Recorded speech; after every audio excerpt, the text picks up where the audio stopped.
இரண்டு மூன்று பேர் என் பெயரின் பொருட்டு ஒன்றாக கூடியிருக்கின்றார்களோ அங்கே அவர்கள் நடுவில் நான் இருக்கின்றேன். தந்தை, மகன், தூய ஆவியின் பெயராலே ஆமென். ஆண்டவர் உங்களோடு இருப்பாராக, உம் ஆன்மாவோடும் இருப்பாராக. இறையேசுவில் பிரியமுள்ள இறை சொந்தங்களே, இந்த புதிய நாளிலே உங்கள் அனைவரையும் சந்திப்பதில் பெரும் மகிழ்ச்சி அடைகின்றேன். இறைவனுடைய ஆசீரும் அருளும் உங்களுக்கும் உங்கள் குடும்பத்தில் உள்ள அனைவருக்கும் கிடைக்க சிறப்பாக ஜெபிக்கின்றேன். இன்றைய நற்செய்தியானது மத்திய எழுதிய நற்செய்தி 18வது அதிகாரம் வசனங்கள் 15 20 முடிய உள்ள வசனத்தில் இயேசு கிறிஸ்து தமக்கு எதிராக யாராவது தவறுகள் செய்தால் அவர்களை கண்டித்து நல்வழிப்படுத்தவும், இரண்டாவது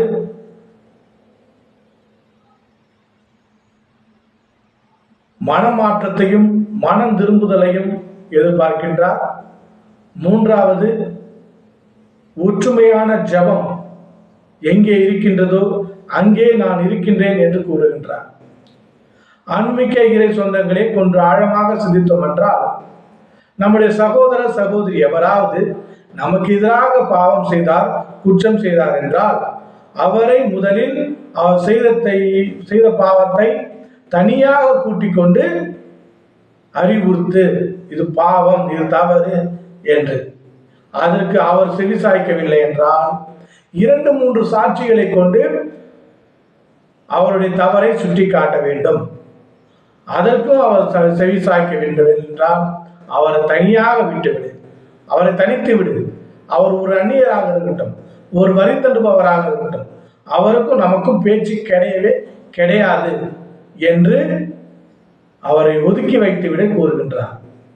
இரண்டாவது முக்கியமான விஷயம் என்னவென்றால், அவர் மனம் திரும்ப வேண்டும், அதற்கு ஒரு வாய்ப்பளிக்க வேண்டும் என்று கூறுகின்றார்.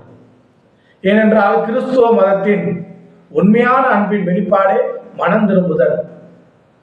அதற்கு நாம் அந்த சகோதர சகோதரிகளுக்கு வாய்ப்பு கொடுக்க வேண்டும்.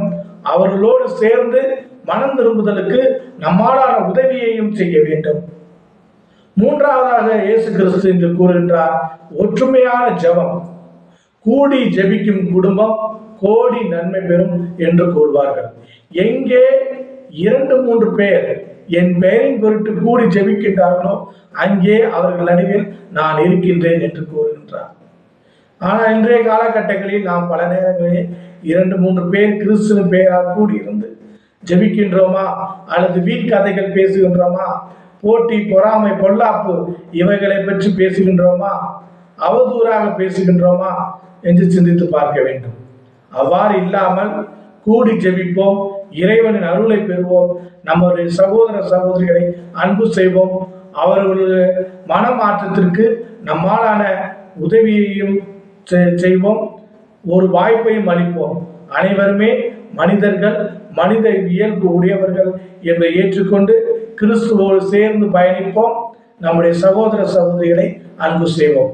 எல்லாம் வல்ல இறைவன் தந்தை, மகன், தூய திராவி உங்கள் அனைவரையும் நிறைவாக ஆசீர்வதித்து காத்து வழிநடத்துவாராக. ஆமேன்.